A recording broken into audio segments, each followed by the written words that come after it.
오늘 하나님의 말씀은 사무엘하 21장 1절로 14절 단락의 말씀입니다. 다윗의 행보라는 제목으로 우리가 하나님이 주시는 교훈을 살펴보고자 합니다. 사무엘서는 다윗의 일생에 관한 이야기가 거의 대다수를 차지하고 있어요. 그래서 사무엘서를 읽을 때 우리가 여러 가지 안경 중에서 다윗의 안경을 끼면 참 좋은 면이 있죠. 그렇게 볼 수 있다. 사실이 대개가 그런 얘기인데, 이제 다윗의 일생을 중심으로 한번 살펴보세요. 다윗이 어떠한 사람이었고 어떠한 모습을 지녔고 어떻게 살았는가. 이곳에 이제 사무엘서에 나오는 다윗의 일생은 그 세바의 반역을 진압하는 일로 다윗의 일생이 마무리되고 있습니다. 오늘 본문서부터 21장서부터 이제 24장까지가 사무엘하에 달려 있는데, 이야기는 다윗이 회고하는 내용이에요. 자기의 삶을 회고하는 내용인데, 그래서 다윗의 일생에서 살았던 여러 시점에서 일어났던 일들을 이제 모아 놓은 것이죠. 이미 다윗의 일생에 세바의 반역 이후에 일어났던 일이 아니다 하는 거예요. 오늘날 우리가 알아듣기 쉬운 표현으로 하면 이걸 사무엘서 부록, 이렇게 부록이라고 이제 말할 수 있습니다. 하나님께서 왜 이런 부록을 주셨을까요?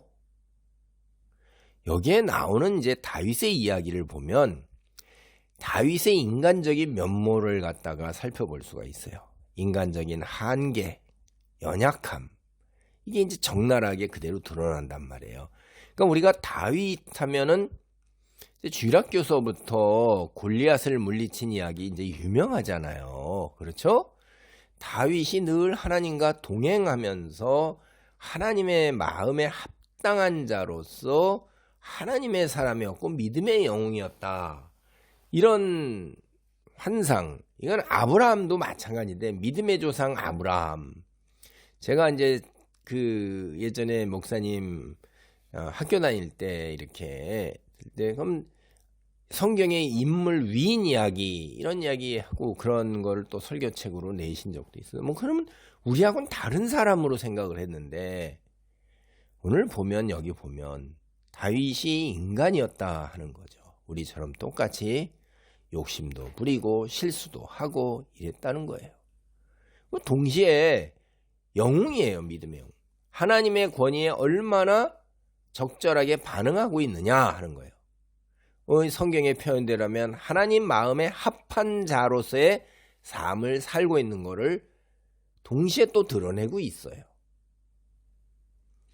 제가 다시 재차 반복해서 말씀하면, 이 부록에 나오는 이야기는 다윗이 인간적 연약함을 지닌 한 인간으로서 자신의 욕구를 충족하기 위해서 지금 자신이 가지고 있는 왕의 위치, 왕권을 남용한다 이 말이에요.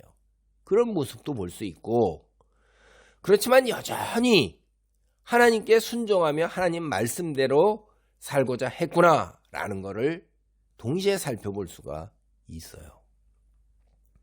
그래서 다윗 왕국은 압살롬의 반역과 세바의 반역을 통해서 아주 만신창이가 되는 것처럼 보였는데, 그래도 여전히 안정적이었다 하는 걸 우리가 봅니다. 다윗에게는 하나님께서 보내신 수많은 천사가 있어요. 그들이 인간의 모습으로 그를 돕고 있다 이 말이에요. 그러니까 하나님이 천사를 보낸다고 해서 영적으로 보내실 때도 있지만, 그 천사가 누구예요? 바로 나입니다. 나. 우리예요.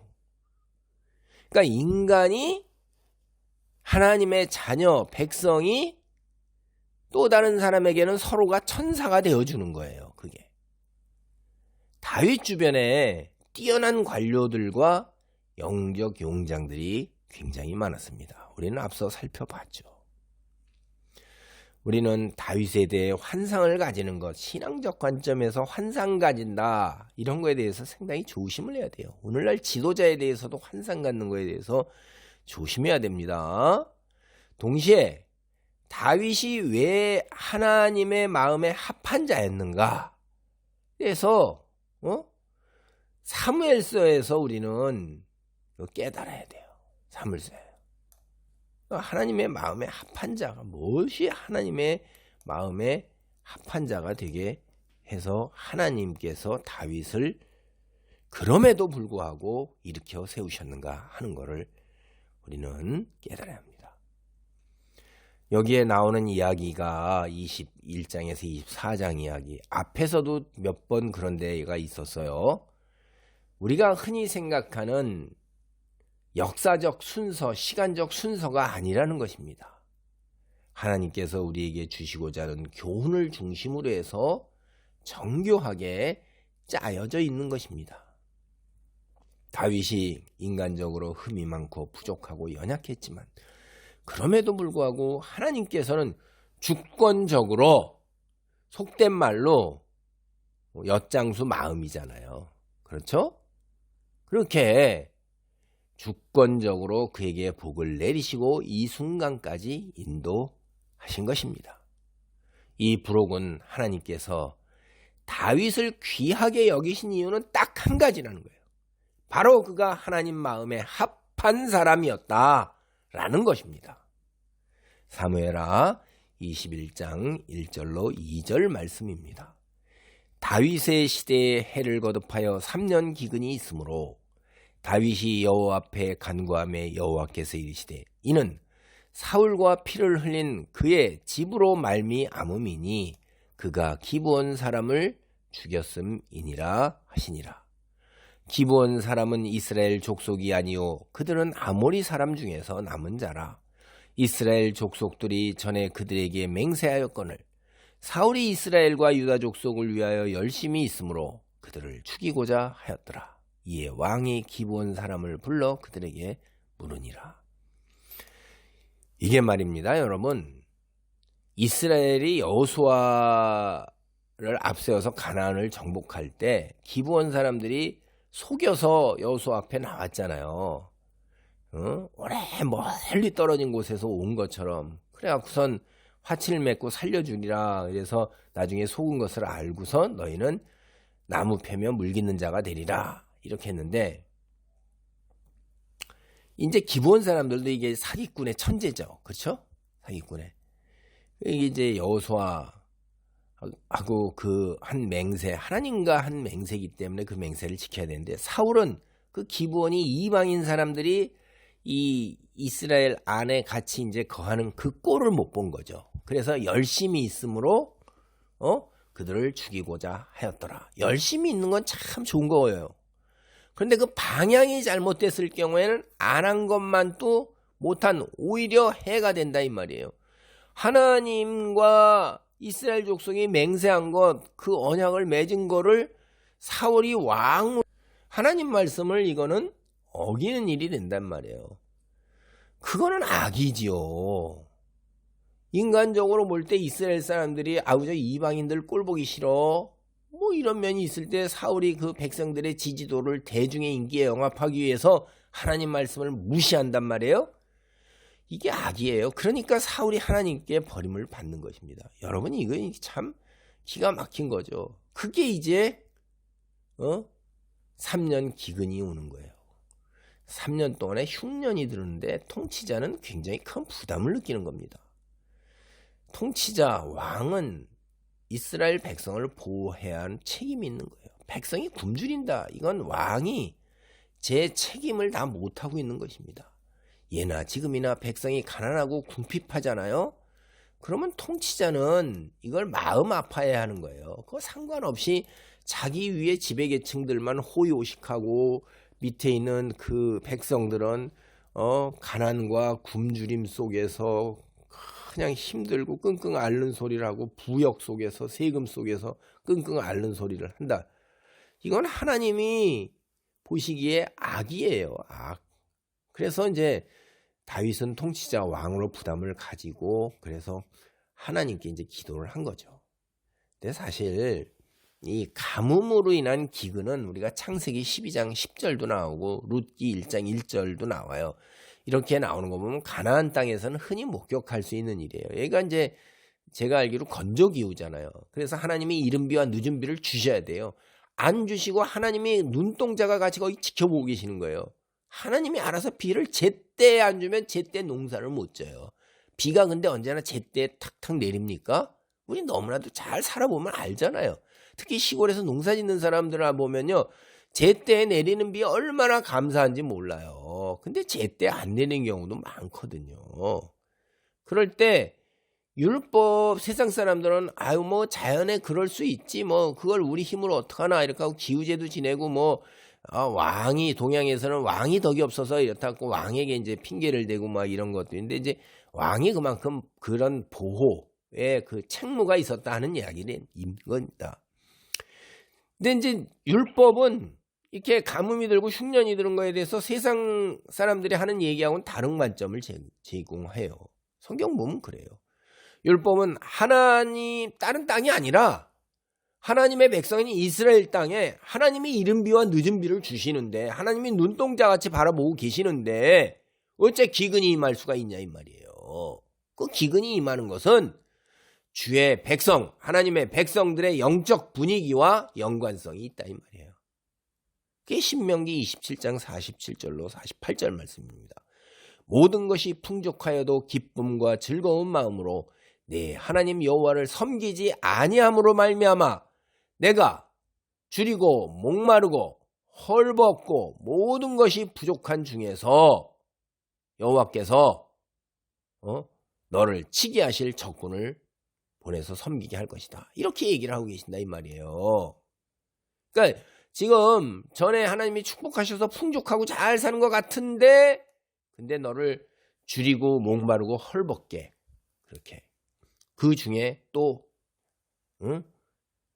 이방 사람들을 보내서 쳐서 내가 다 망하고 섬기게 할 거야. 근데 여기에 목마르고 헐벗고 부족하게 된다 하면 이건 뭐예요?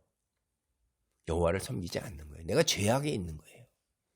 그러니까 열왕기상 17장 1절이나 에스겔 14장 21절 학계 1장 10절도 이런 말씀하고 연관이 있는 거예요.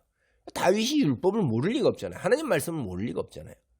그러니까 하나님께 다윗이 나아가서 왕으로서 왜 지난 3년 동안에 이스라엘의 기근이 계속되고 있는지를 하나님께 기도하고 있는 것입니다. 다윗은 성경을 보면요. 하나님과 이렇게 직통계시, 소위 요새 말로 하나님의 음성을 듣는 게 자주 나와요. 이게. 그래서 하나님이 뭐라고 그래요? 하나님께서 기브온 사람들의 가슴에 맺힌 한 때문이라고 기도에 응답해 주셨어요. 구약성경에서 땅의 신학이라는 게 있어요. 땅이 굉장히 중요합니다. 사람이 거주하는 땅, 거주자들의 죄의 영향을 받는다고 가르치고 있어요. 민수기 35장 33절을 보면요. 너희는 너희가 거주하는 땅을 더럽히지 말라. 피는 땅을 더럽히나니 피 흘림을 받은 땅은 그 피를 흘리게 한 자의 피가 아니면 속함을 받을 수 없느니라. 이런 말을 하고 있어요. 그러니까 창세기 3장을 보면 아담과 하와가 죄를 지었을 때 자연이 저주를 받아요. 창세기 4장을 보면 억울한 피 흘림이 있으면 땅은 하늘을 향해 부르짖는다고 말하고 있어요. 가인이 아벨을 살해했을 때 그러한 일이 있던 겁니다. 제가 다시 말하면 인간은 죄를 짓고 그들이 살고 있는 땅까지도 그들이 지은 죄로 인해서 오염된다는 거예요. 그리고 오염된 땅이 하나님께 호소한다는 거예요. 자연이 하나님께 호소한다는 겁니다. 하늘과 땅이 안다 이 말이에요. 세상에서 이제 제가 젊었을 때 들었던 농담이에요. 이제 아재 개그죠. 소위 의사나 약사 이 제약회사 사람들이 가장 싫어하는 말. 세월이 약이겠지요. 이런 노래도 있었는데요. 그런 거라는 거예요. 이 말에 담긴 의미는 대체로 인간의 고통과 아픔이라는 것은 세월이 약이라는 말이에요. 시간이 흘러가면서 감소되고 머릿속에서 잊혀지기 마련이라는 거죠. 그런데 어떤 것은 아무리 세월이 흘러도 잊혀지거나 사라지지 않습니다. 오늘 성경에 나오는 기브온 사람들이 사울에게 떼죽임을 당하는 억울한 일을 당하는 거. 이게 잊혀지질 않은 거예요. 그래도 그들은 결코 입을 열지 않았어요. 기브온 사람들이 이방인이란 말이에요. 여호수아 9장 3절로 15절을 보면 여호수아와 언약을 맺는 게 나오는데, 그 언약은 그 이스라엘 백성들의 부족한 현명하지 못한 것으로 인한 것이지만은 준수되어야 했던 거예요. 그래서 종노릇을 하면서 간신히 목숨은 살아났는데, 이제 기브온 사람들이 이스라엘과 언약을 맺었다는 소문이 가나안에 퍼지자 주변 국가에서 분개해서 그들을 치러 왔어요. 그럴 때 이스라엘 백성들이 이들을 구해주는 사건이 여러분 해와 달이 그 자리에 멈춘 여호수아 10장의 사건입니다. 오늘날 제가 과학책 보면요, 천문학 대단히 발달돼 있어요. 그 역사 그 시점에 해와 달이 멈추고 이게 뒤로 돌아갔던 기억, 그 흔적들, 그걸 다 찾아내고 있어요. 과학은 성경이 과학에 진짜 실제로 일어났던 역사적 사건이라는 걸 증명합니다. 그래서 사울은 기브온 사람을 건들면 안 되는 거예요. 근데 이스라엘과 기브온 사이에 이런 역사적 언약, 이런 거, 그리고 그 관계, 이걸 완전히 무시하고 기브온 사람을 말살하려 한 거예요. 소위 인종청소를 한 겁니다. 죄송합니다, 이런 말 써서. 살아남은 기브온 사람들은 간신히 살았는데 누구에게도 억울하다고 항의할 처지가 되지가 못해요. 이스라엘 안에서는 이방인이었잖아요. 그리고 다른 가나안 사람들한테 가서 호소할 수가 없어요. 그들의 적이잖아요. 그들이 돈을 돌렸는데 뭘. 세월이 지나면서 이스라엘 사람들 속에서는 가해자는 이걸 희미하게 잊어버려요. 그러나 당한 피해자 입장에서는 그게, 아니, 일가 친척 가족들이 다 죽었는데 대를 내려가면서 그 없어진 무너진 자리가, 벌썩이 된 자리가 그게 메꿔지냔 말이에요. 한이 맺혀 있는 거죠. 피 맺힌 아닌 겁니다. 하나님께서 어떤 분이세요? 정의와 공의의 하나님이시고 가난한 자와 고아와 과부와 나그네를 잊지 않는 사람, 그런 분이십니다. 인간은 잊는다 할지라도 하나님께서는 결코 불의를 그대로 덮고 지나가시는 분이 아니십니다. 그게 오늘 본문에 알 수 있는 거예요. 사무엘하 21장 3절로 6절입니다. 다윗이 그들에게 묻되 내가 너희를 위하여 어떻게 하랴? 내가 어떻게 속죄하여야 너희가 여호와의 기업을 위하여 복을 빌겠느냐? 기브온 사람이 그에게 대답하되 사울과 그의 집과 우리 사이의 문제는 은금에 있지 아니하오며 이스라엘 가운데에서 사람을 죽이는 문제도 우리에게 있지 아니하니이다 하니 왕이 이르되 너희가 말하는 대로 실행하리라. 그들이 왕께 이르되 우리를 학살하였고 또 우리를 멸하여 이스라엘 영토 내에 머물지 못하게 하려고 모해한 사람의 자손 7사람을 우리에게 내주소서. 여호와께서 택하신 사울의 고을 기브아에서 우리가 그들을 여호와의 앞에서 목매어 달겠나이다 하니 왕이 이르되 내가 내주리라 하니라. 여러분, 이 사건이요, 굉장히 좀 여러 가지로 생각할 게 굉장히 많고 판단하기가 굉장히 어려운 것입니다. 이게 도대체 하나님 말씀에 적합한 거냐, 하나님 말씀에 어긋난 거냐 하는 거예요. 기본적으로 가장 우선 크게 대두되는 문제가 다윗의 행동이 과연 하나님 말씀에 부합하는 행동이었는가 하는 거예요. 여러분은 어떻게 생각하세요? 성경역이 오늘 본문에서 다윗이 참 하나님 말씀을 기준으로 참 잘했다, 기브온 사람들의 한해를 풀고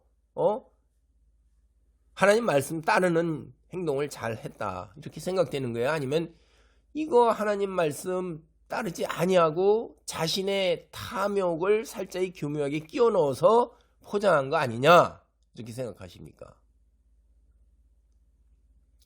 다윗이 왕입니다.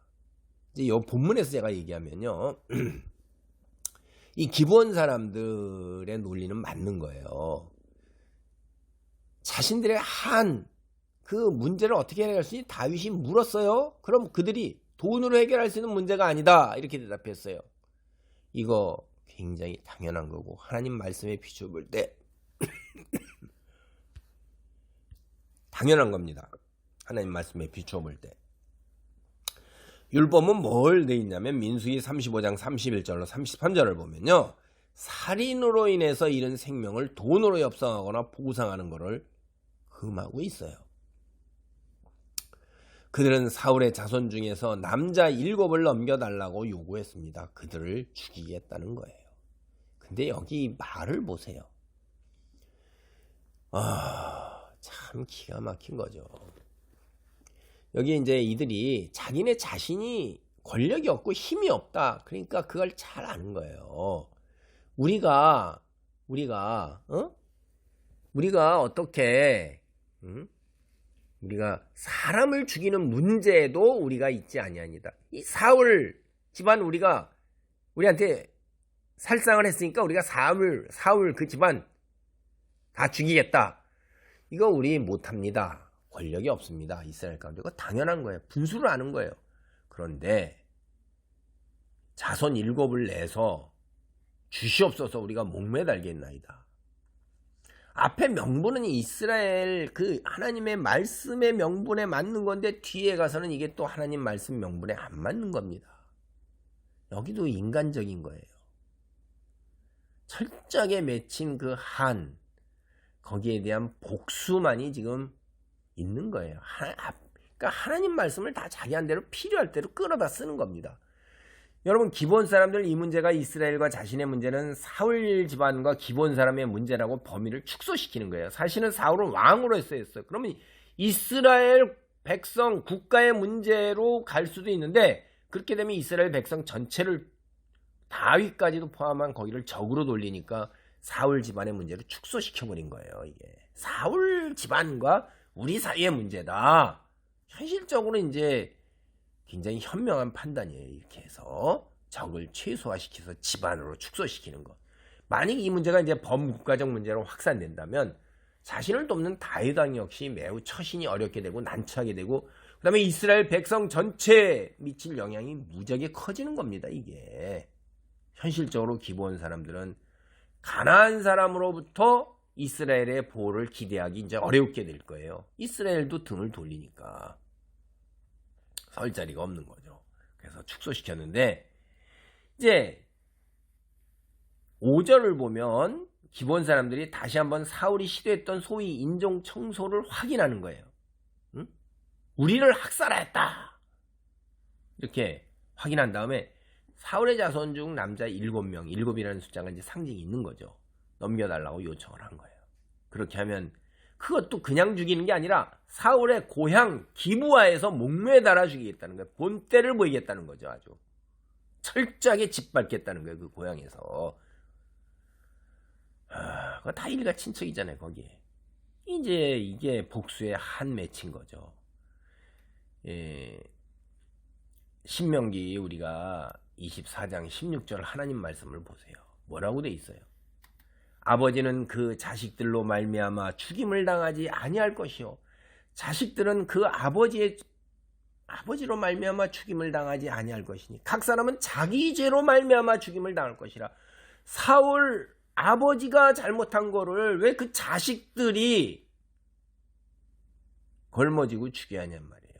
이거는 그래서 하나님 말씀에 제가 합당하지 않다는 거예요. 기브아 사람들이 그렇게 하는 얘기가. 율법은 조상의 죄 때문에 자손이 벌 받는 걸 금하고 있어요. 그럼에도 불구하고 다윗은 기브온 사람들의 요구를 수용해서 사울의 아들 7을 넘겨주었습니다. 우리는 이 부분을 어떻게 보아야 해요? 기브온 사람들의 율법을 무시하는 요구를 그대로 수용해야 할까요? 아니면 율법을 기준으로 해서 아버지의 죄를 자식의 죄로 해서 자식이 죽을 수는 없으니까 다른 방도를 모색해야 될까요? 그러니까 예를 들어서 다윗은 왕으로서 기브온 사람들의 한을 풀어줄 수 있는 다른 방법을 찾아야 하냐 이 말이에요. 다시 제가 더 구체적으로 예를 들면 사울이 행한 악한 일에 대해서 왕으로서 이제 사과하는 거예요. 국가의 사과죠. 공식적 사과고 이스라엘 백성 전체에 회개와 금식을 선포하는 겁니다. 또 하나님께 속죄 예배를 드리는 거예요. 이런 일들이 있죠. 국가가 잘못하고 그러면 다윗이 하나님 말씀을 어기면서까지 이제 기브온 사람들에게 사울의 7 아들을 넘겨주어요.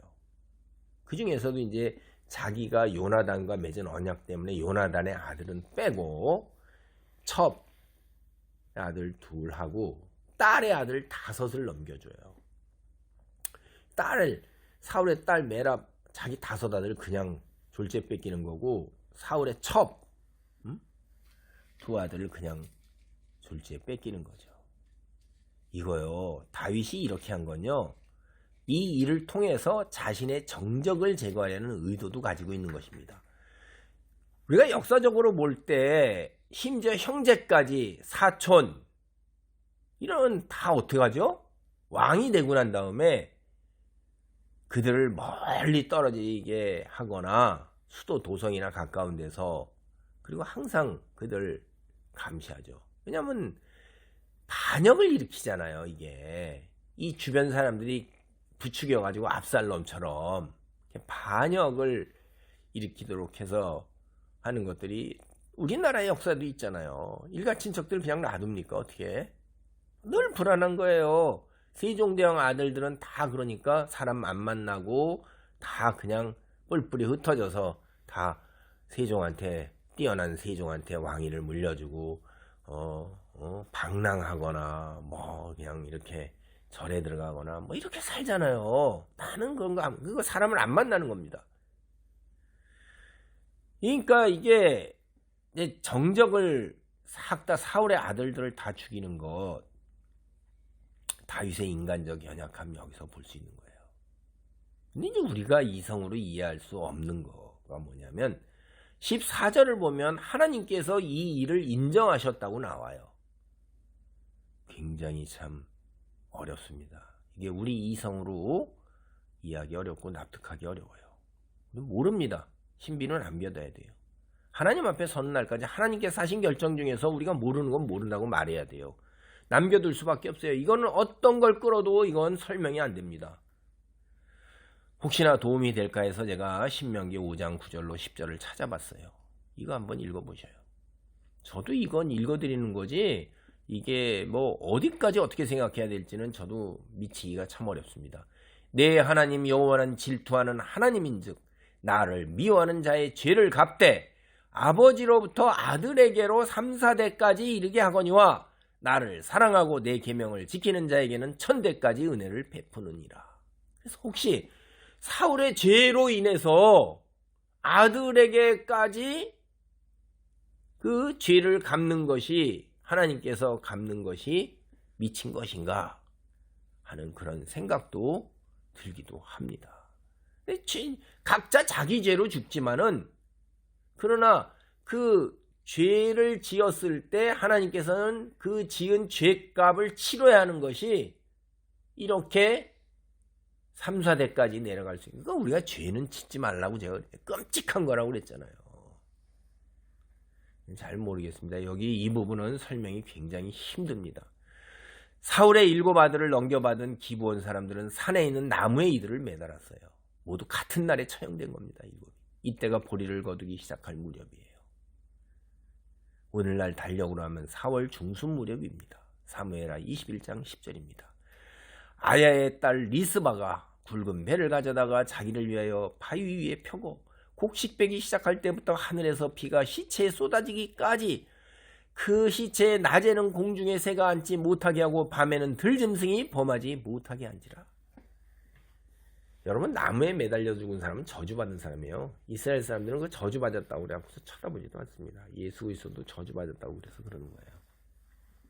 다윗 왕이 행할 일에 감히 맞서 누가 장례를 치르고자 나서요. 이게 못 나서죠. 근데 현실 경험이나 성경 속에서 보면요, 여자들이 강해요. 여자들이. 아담도 하와에게 맞서지 못했는데 뭐 얘기할 거 없는 거예요. 이 사울의 첩 여자 리스바가 목숨을 걸고 밤낮으로 자기 자식들과 사울 집안 사람 시신을 지킨 거예요. 그 더위와 추위를 무릅쓰고 들짐승의 위협을 무릅쓰고 비가 오더라도 해가 내리쬐더라도 밤낮 없이 아무도 돌보지 않는 시신 옆을 떠나지 않는 거예요. 최소한 몇 달 동안 이렇게 지낸 거예요. 성경을 보면요. 리스바의 가슴에는 자기의 생자식이 둘이 그냥 죽었어요.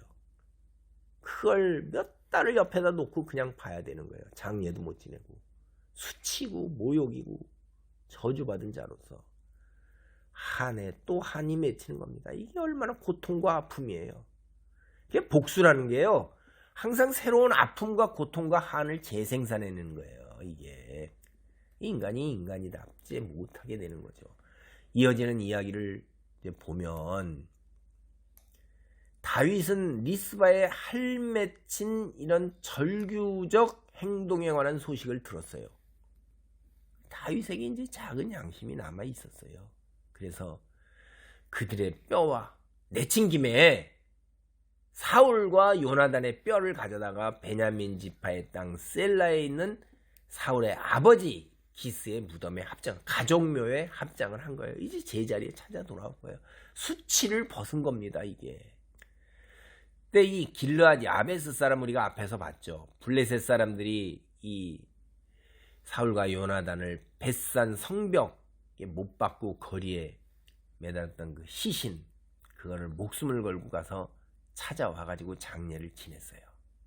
사울이 자신에게 베푼 후의를 잊지 않고 은혜를 갖고자 하고 이 길르앗 야베스 사람들이 목숨을 걸고 가서 블레셋 영토에 들어가 그렇게 한 겁니다. 우리가 인생살이에서 베푼 후의를 잊지 않고 자기의 모든 걸 걸고 심지어 목숨까지 걸고 보훈하는 사람들이 있는가 하면 이렇게 새로운 아픔과 한을 만드는 복수를 하나님 말씀을 어겨서도 실행하는 사람들도 있어요. 그리고 그 틈을 타서 자신의 정적을 제거하면서 자신의 욕심도 채우는 사람도 있어요. 그리스도인의 삶의 여정에서 우리는 무엇을 선택해야 할까요? 세상 관례와 풍습, 세상의 가르침, 이거 우리는 여기에 매몰되면 안 돼요. 그리스도인은 그거를 넘어서야 되는 거예요. 하나님 말씀을 기준으로 해서 어떤 선택을 해야 하는 것이 그리스도인으로의 거룩한 삶의 소명을 감당하는 건가? 이거 스스로 생각해 보세요. 마침내 사울과 요나단은 자신이 묻혀야 할 제대로 된 가족묘, 바로 그 장소로 오게 된 겁니다. 아주 오랜 세월을 거쳐서 돌아왔죠. 여기에 이제 모든 면에서 사울 집안의 이야기는 막을 내리게 되었습니다. 그리고 하나님 백성 이스라엘이 사는 여호와께서 이스라엘에게 주신 땅이 회복된 것입니다. 오늘 말씀을 정리합니다. 성경 말씀을 읽고 모든 이야기를 완벽하게 우리가 이해하고 납득할 수 있나요? 만약 그렇다고 말한다면 그건 교만인 거예요. 피조물 된 우리는 하나님께서 우리의 구원에 필요 충분한 만큼 영적 진리를 풍성하게 주셨어요. 그 이상도 이하도 아니에요.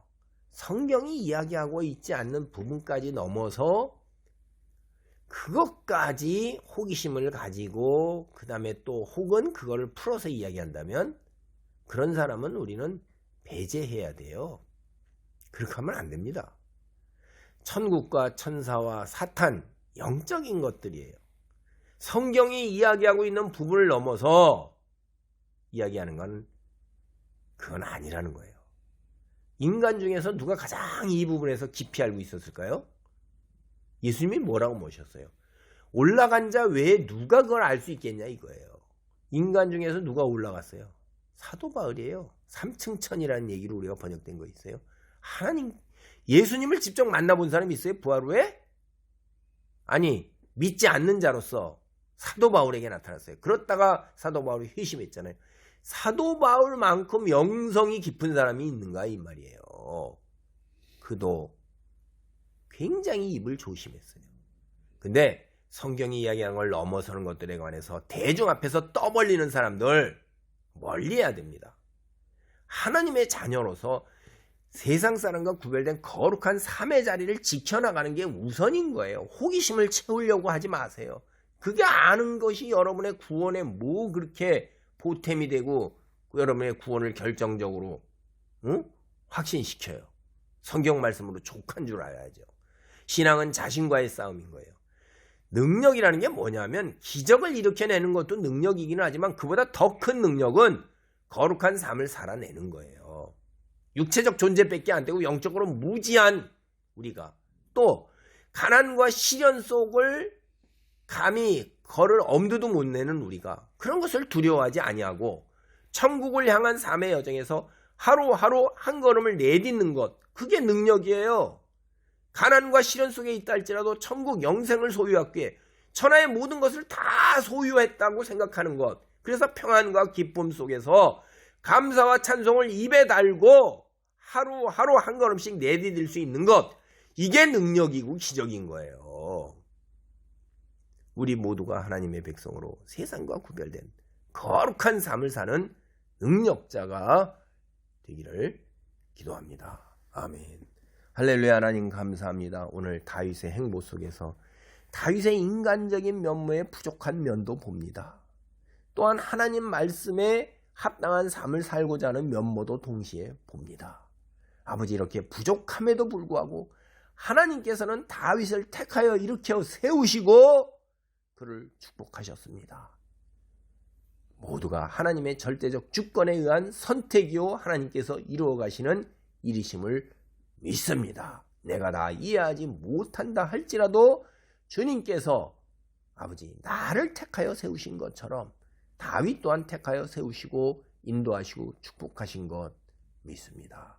말씀을 깊이 깨닫고 이해하는 가운데 거룩한 삶의 자리, 신의 자녀로서 신의 성품 이루어 나가는 아버지 능력자로 살 수 있도록 도우소서.